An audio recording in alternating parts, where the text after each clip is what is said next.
actually ended up working as a print journalist for many years. And then I decided to change careers, and that's when I looked at what medical careers were available because I was a medical journalist and thought this would be interesting. I've always been fascinated by the human body and anatomy and how our bodies work and everything. So I did a little research and I decided to take the prerequisites. And I had no college level science, so I kind of had to start from scratch there, but I really enjoyed that actually.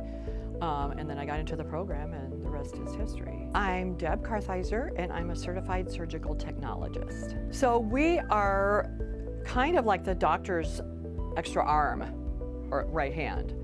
Not only are we standing there with the doctor, as you saw during the surgical procedure, handing them the instruments they need, getting things set up for them, retracting so they can see better.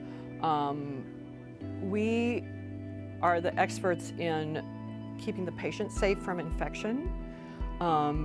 We learn to know what different doctors like as like their specific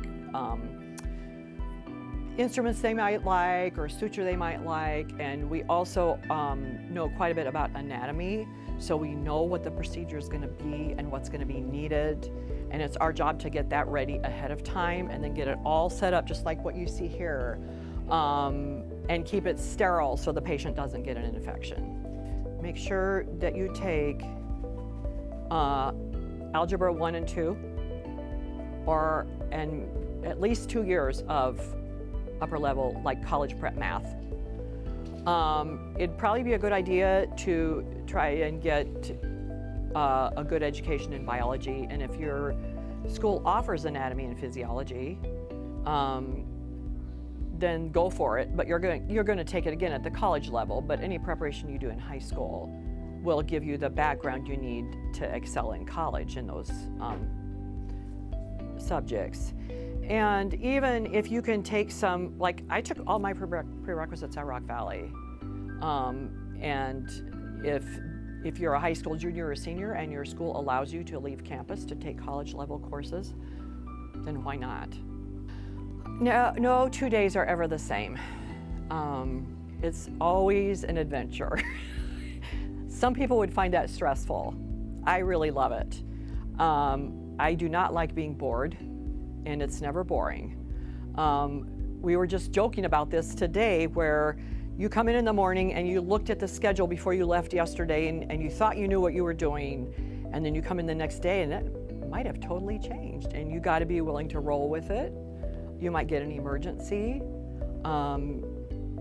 All of those things, there's a certain element of stress, but it can be good stress because it keeps you working fast, keeps you focused, and I like that. I like interacting with the doctors. I love my coworkers, they're wonderful, and I like taking care of the patients. A lot of the skills that you need are a skill set that you might already have from a previous career. Of course, we have to memorize names of instruments. We have to memorize anatomy, medical terms, things like that. And we have to teach our hands to do new things.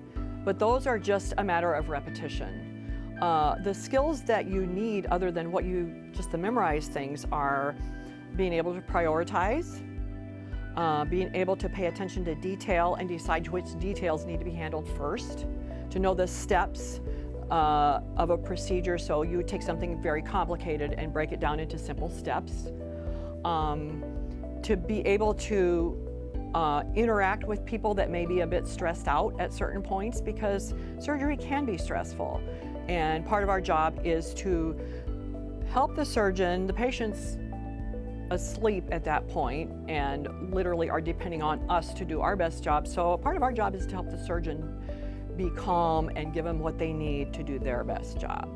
Get good grades. Number one, learn as much as you can in your math courses, believe it or not. Math is very important, and any science courses you can take. And then just do your research. Google stuff. Read If you can read first-person accounts of people that do this job, see what they have to say.